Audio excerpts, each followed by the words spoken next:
Hello everyone, welcome to my channel. और मैं हूं आपकी नीतू त्रिपाठी, फिर से हाजिर हूं जन्माष्टमी व्लॉग के साथ।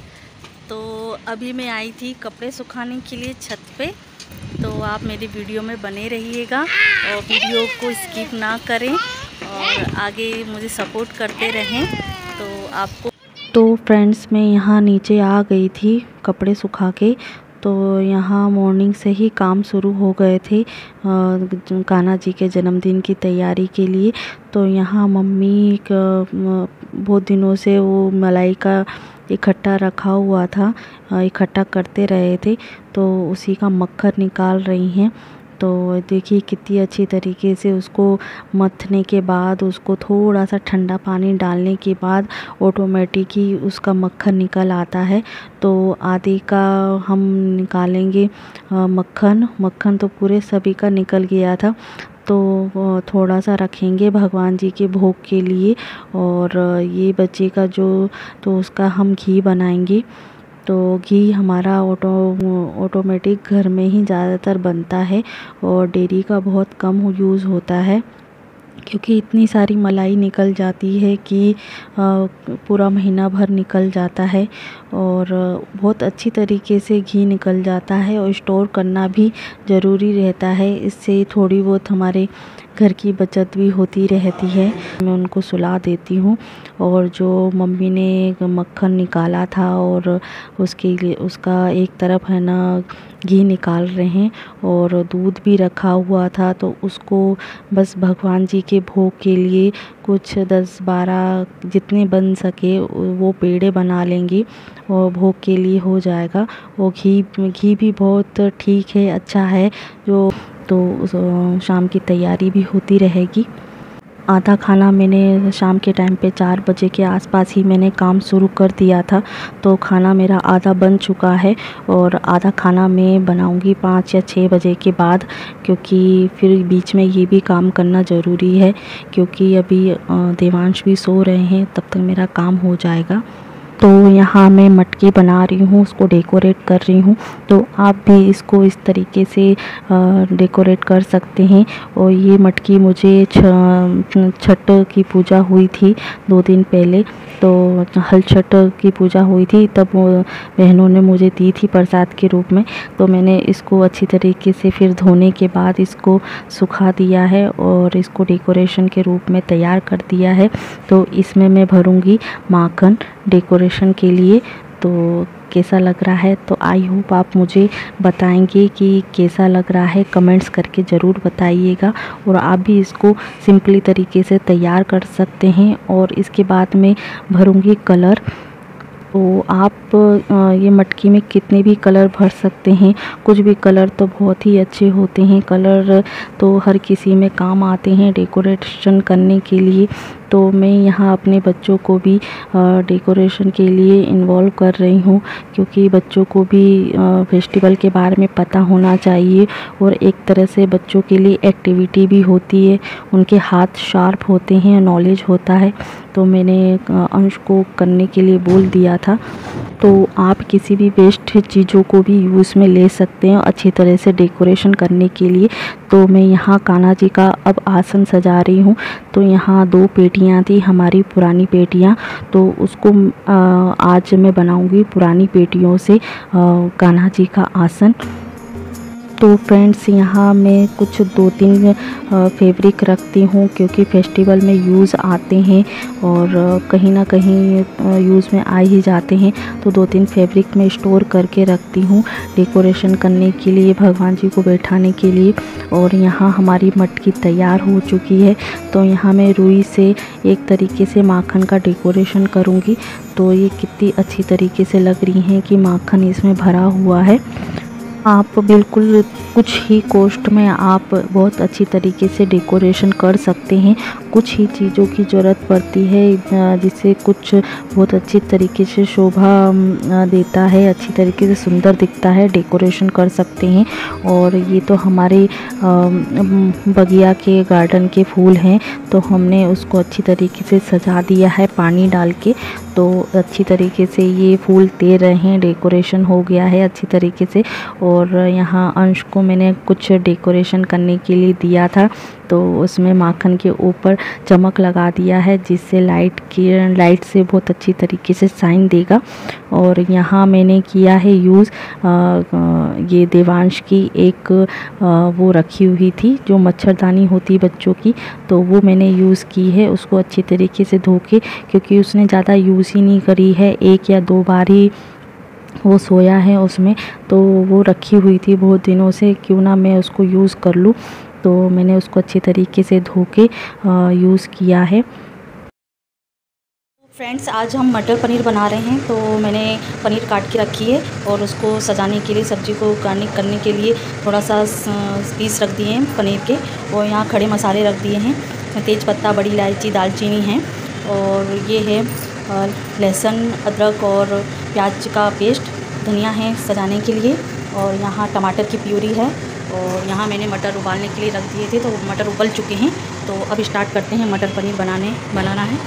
तो आज कान्हा जी के लिए फुल थाली बनेगी, तो आप देखते रहिएगा। तो फ्रेंड्स, यहाँ कुछ डेकोरेशन हो चुका था, तो अब मैंने सोचा कि थोड़ा किचन में जाया जाए, तो डेकोरेशन भी होता रहेगा और घर खाना भी बनता रहेगा, शाम का भगवान का भोग। तो यहाँ मैं बना रही हूँ मटर पनीर, और यहाँ मैंने प्याज लहसुन का ही यूज़ किया है, क्योंकि मैं नहीं मानती कि जो हम अलग से ही भगवान को वो खिलाएं, जो हम खाते हैं वही हम भगवान जी को खिलाते हैं। तो यहाँ प्याज लहसुन अदरक का पेस्ट, मिर्ची डाल के मैंने पेस्ट बना लिया है, और उसको अच्छी तरीके से भूनने के बाद मसाला डाल दिया है। और मैंने मूंगफली का भी पेस्ट डाला था, क्योंकि मूंगफली से भी बहुत अच्छी तरीके से फ्लेवर आता है और कलर भी अच्छी तरीके से आता है। तो उसको अच्छी तरीके से भूनने के बाद, ऑयल छोड़ने के बाद, मैंने खड़े टमाटर भी डाल दिए हैं और पिसे टमाटर भी डाले थे, और क्योंकि वो ग्रेवी के लिए चाहिए थे। और मैंने खड़े टमाटर इसलिए डाले हैं क्योंकि वो थोड़ा सा मुंह में आना चाहिए, क्योंकि थोड़ा सा ग्रेवी टाइप में, गाढ़ा टाइप में हो जाए। और उसके बाद मैंने बॉईल किए हुए मटर डाल दिए हैं और पानी डालकर उसको बॉईल कर दिया अच्छी तरीके से। और यहाँ फिर पनीर के पीस डाल दिए हैं और धनिया से गार्निश कर दिया है। और देखिए कितनी अच्छी तरीके से फ्लेवर आया है और कितना अच्छा कलर आया है, और यहाँ सबको अच्छी लगी मटर पनीर। और यहाँ उसके बाद भगवान जी के भोग के लिए मैं बना रही हूँ पंजीरी। और भोग के लिए तो बहुत सारी चीज़ें होती हैं, जो बनाओ वो कम है भगवान जी के लिए। इतना होता है मुझसे, मैं उतना ही कर पाती हूँ। और हर किसी की श्रद्धा भक्ति के ऊपर होता है और किसी की बॉडी के ऊपर होता है, जो जितना काम कर ले, पर जितना मेरा शरीर बोलता है मैं उतना ही काम कर पाती हूँ। तो यहाँ सभी कान्हा जी तैयार हैं, तो मैं भी अपने छोटे से कान्हा जी को तैयार क्यों ना करूँ। और छोटे बच्चे तो तैयार होते हुए बहुत अच्छे लगते हैं, तो सभी जगह बच्चे कान्हा जी बने फिर रहे होंगे, स्कूल में, घरों में, और डांस करते हुए। तो मैंने भी बच्चों को आज कान्हा जी बनाया है। तो अंश भी उनके दाऊ बने हैं, बलदाऊ जी, तो उनके भैया भी तैयार हो चुके हैं। तो फ्रेंड्स, यहाँ मैं कान्हा जी का जन्म करवाऊंगी। तो एक सिंपली तरीके से है, कान्हा जी का जन्म करवाना है। और मॉर्निंग में ही नहा धो के दूध दही से स्नान करके उनको अलमारी में पूजा घर में बिठा दिया गया था, और शाम के टाइम पे मैं उनका जन्म करवाऊंगी। और यहाँ दोबारा उनके वस्त्र को निकाल कर उनको फूलों से नहलाकर, और फूलों में इतना मतलब पूरी तरीके से डुबाने के बाद, इतने फूल नहीं थे, तो उनकी मतलब उनको नहला धुला कर उनको अच्छी तरीके से वस्त्र को पहना कर उनका श्रृंगार करेंगे और उनको विराजमान करेंगे।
फ्रेंड्स यहाँ मैंने कान्हा जी को भी तैयार कर दिया है, श्रृंगार कर दिया है और उनको विराजमान कर दिया है उनके आसन पे। अब उनकी भोग लगाने की बारी है। तो यहाँ मैंने भोग के लिए उनके लिए मक्खन और सिमई की खीर, मटर पनीर, पूड़ी, फल और चिन्ना मिर्च रखा हुआ है और पंजीरी भी रखी थी और गुलाब जामुन मम्मी ने बना दिए थे और पेड़े बने थे, तो मैंने उनका भोग लगाया है। तो भगवान जी को इतना ज़रूरी नहीं है कुछ चढ़ाना, पर अपनी श्रद्धा भक्ति होती है, जो घर में बनता है वही चढ़ाना चाहिए। और मेन तो प्रसाद ये है कि उनको एक फल और पंजीरी और चिन्ना मिर्च का ज़रूर प्रसाद चढ़ाएं और उसमें तुलसी का भोग ज़रूर लगाएं, क्योंकि तुलसी का जो पत्ता है उनके लिए बहुत महत्वपूर्ण है और उनको बहुत ही अति प्रिय होता है, तो उसे चढ़ाना ना भूलें। तो फ्रेंड्स यहाँ हमारे कान्हा जी तैयार हो गए हैं और उनकी मटकी भी तैयार हो गई है, तो कान्हा जी मटकी भी फोड़ेंगे। तो यहाँ आपको पूरा व्यू दिखा देती हूँ, डेकोरेशन दिखा देती हूँ। तो यहाँ ये हमारा पूजा घर है और मंदिर है। तो यहाँ हमारी माता रानी और सभी भगवान विराजमान हैं। छन छन का कलई चोरी चोरी खा कर लगे का कलई बाबू माते तो माते तो कर लो, चलो हाथ जोड़।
तो फ्रेंड्स यहाँ कान्हा जी की आरती हो चुकी है और मैं व्रत खोलूँगी 12 बजे के बाद। तो आई होप आपको ये वीडियो अच्छा लगा होगा, तो मुझे कमेंट्स करके ज़रूर बताइएगा। और जो मेरे चैनल पे नए हैं तो सब्सक्राइब माय चैनल और कमेंट्स करना ना भूले मेरा व्लॉग कैसा लगा। और एक लाइक और एक कमेंट तो ज़रूर बनता है। जय कृष्णा लिख के मैं इस ब्लॉग का एंड करूँगी। तो अगले वीडियो में मिलते हैं।